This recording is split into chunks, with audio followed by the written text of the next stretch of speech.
টিহুত নলবাৰী জিলা গাঁও প্ৰধান সংস্থাৰ 10ম বাৰ্ষিক অধিৱেশন সম্পন্ন। টিহু ৰাজচক্ৰ গাঁও প্ৰধান সমিতিৰ উদ্যোগত সদৌ অসম গাঁও প্ৰধান সংস্থাৰ নলবাৰী জিলা সমিতিৰ 10ম বাৰ্ষিক অধিৱেশনখন দেওবাৰে টিহুৰ ৰাস আৰু দুৰ্গা মন্দিৰ প্ৰাংগণত দিনজোৰা কাৰ্যসূচীৰে অনুষ্ঠিত হয়। দেওবাৰে পুৱা সংস্থাৰ পতাকা উত্তোলন, গছপুলি ৰোপণ, বন্তি প্ৰজ্বলন, স্মৃতি তৰ্পণৰ পিছত অনুষ্ঠিত প্ৰতিনিধি আৰু বিষয় বাছনি সভাত আগন্তুক কাৰ্যকালৰ বাবে চন্দন শৰ্মাক সভাপতি আৰু ভৱেশ তালুকদাৰক সম্পাদক হিচাপে লৈ নলবাৰী জিলা গাঁও প্ৰধান সন্থাৰ নতুন সমিতি গঠন কৰা হয়।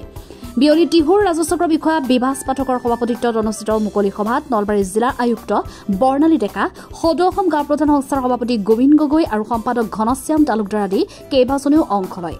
সভাত গাঁও প্ৰধানসকলে সন্মুখীন হৈ অহা সমস্যাসমূহৰ সমাধানৰ বাবে ব্যৱস্থা গ্ৰহণৰ আশ্বাস দিয়ে নলবাৰী জিলা আয়ুক্ত বৰ্ণালী ডেকাই। আজি আমাৰ নলবাৰী জিলা গাঁও প্ৰধান সন্থাৰ বাৰ্ষিক অধিৱেশন 10ম নম্বৰ আৰু আজি টিহুত তেখেতসকলে আয়োজন কৰিছে। বৰ ধুনীয়া আয়োজনটো বৰ ধুনীয়া হৈছে আৰু কাৰ্যসূচীটো বিভিন্ন ধৰণৰ কথা আছিলে। তাৰে মাজতে এতিয়া মুকলি সভা এখন চলি আছে। তেখেতসকলৰ কথাখিনি শুনিলোঁ মই আৰু যথেষ্টখিনি আগভাগ লৈ কাম কৰি আহিছে আমাৰ গাঁও প্ৰধানসকলে নলবাৰী জিলাত। বানপানীৰ ক্ষেত্ৰতে হওক বা বিভিন্ন ধৰণৰ আজিকালি প্ৰায় বহুখিনি আঁচনিতে আমি তেখেতসকলৰ সহায় লৈ আহিছোঁ।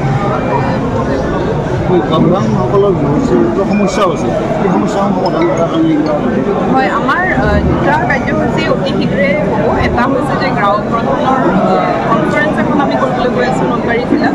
যিহেতু দেখা যায় যে বহুবোৰ আঁচনিত তেওঁলোকৰ এটা ৰোল থাকে, যাতে তেখেতসকলে গম পায় আৰু আমাৰ নতুনকৈ নিযুক্তি পোৱাও গাঁওবোৰ আছে, নিউলি এপইণ্টেড গাঁওবুঢ়াবোৰ আছে। তেওঁলোকৰ কাৰণে এটা মানে অৰিয়েণ্টেশ্যন টাইপৰো হ'ব। তেনেধৰণৰ এটা গাঁও প্ৰধান কনফাৰেঞ্চ আমি কৰি আছোঁ। আৰু দ্বিতীয়তে ভাণ্ডাৰ ক্ষেত্ৰত তেখেতসকলে কৈছিল যে আৰু বস্তুটো অলপ সোনকালে হোৱাৰ কথা আৰু যিখিনি কথা তেওঁলোকে কৈছে সেইখিনি কেনেদৰে আমি সমাধান কৰিব পাৰোঁ সেইটো চাই আছোঁ। টিহুত নলবাৰী জিলা গাঁও প্ৰধান সংস্থাৰ 10ম বাৰ্ষিক অধিৱেশন সম্পন্ন। টিহু ৰাজচক্ৰ গাঁও প্ৰধান সমিতিৰ উদ্যোগত সদৌ অসম গাঁও প্ৰধান সংস্থাৰ নলবাৰী জিলা সমিতিৰ 10ম বাৰ্ষিক অধিৱেশনখন দেওবাৰে টিহুৰ ৰাস আৰু দুৰ্গা মন্দিৰ প্ৰাংগণত দিনজোৰা কাৰ্যসূচীৰে অনুষ্ঠিত হয়। দেওবাৰে পুৱা সংস্থাৰ পতাকা উত্তোলন, গছপুলি ৰোপণ, বন্তি প্ৰজ্বলন, স্মৃতি তৰ্পণৰ পিছত অনুষ্ঠিত প্ৰতিনিধি আৰু বিষয় বাছনি সভাত আগন্তুক কাৰ্যকালৰ বাবে চন্দন শৰ্মাক সভাপতি আৰু ভৱেশ তালুকদাৰক সম্পাদক হিচাপে লৈ নলবাৰী জিলা গাঁও প্ৰধান সন্থাৰ নতুন সমিতি গঠন কৰা হয়। বিয়লি টিহুৰ ৰাজচক্ৰ বিষয়া বিভাস পাঠকৰ সভাপতিত্বত অনুষ্ঠিত মুকলি সভাত নলবাৰী জিলাৰ আয়ুক্ত বৰ্ণালী ডেকা, সদৌ অসম গাঁও প্ৰধান সংস্থাৰ সভাপতি গোবিন্দ গগৈ আৰু সম্পাদক ঘনশ্যাম তালুকদাৰ আদি কেইবাজনেও অংশ লয়। সভাত গাঁও প্ৰধানসকলে সন্মুখীন হৈ অহা সমস্যাসমূহৰ সমাধানৰ বাবে ব্যৱস্থা গ্ৰহণৰ আশ্বাস দিয়ে নলবাৰী জিলা আয়ুক্ত বৰ্ণালী ডেকাই।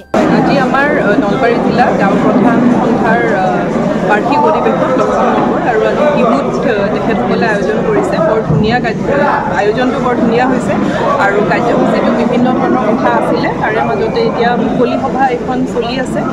তেখেতসকলৰ কথাখিনি শুনিলোঁ মই আৰু যথেষ্টখিনি আগভাগ লৈ কাম কৰি আহিছে আমাৰ গাঁও প্ৰধানসকলে নলবাৰী জিলাত। বানপানীৰ ক্ষেত্ৰতে হওক বা বিভিন্ন ধৰণৰ আজিকালি প্ৰায় বহুখিনি আঁচনিতে আমি তেখেতসকলৰ সহায় লৈ আহিছোঁ।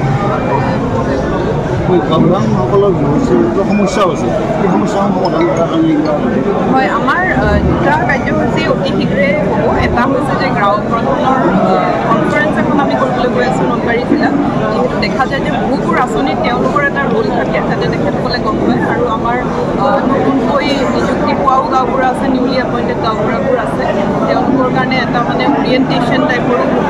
তেনেধৰণৰ এটা গাঁও প্ৰধান কনফাৰেঞ্চ আমি কৰি আছোঁ। আৰু দ্বিতীয়তে ভাণ্ডাৰ ক্ষেত্ৰত তেখেতসকলে কৈছিল যে আৰু বস্তুটো অলপ সোনকালে হোৱাৰ কথা আৰু যিখিনি কথা তেওঁলোকে কৈছে সেইখিনি কেনেদৰে আমি সমাধান কৰিব পাৰোঁ সেইটো চাই আছোঁ।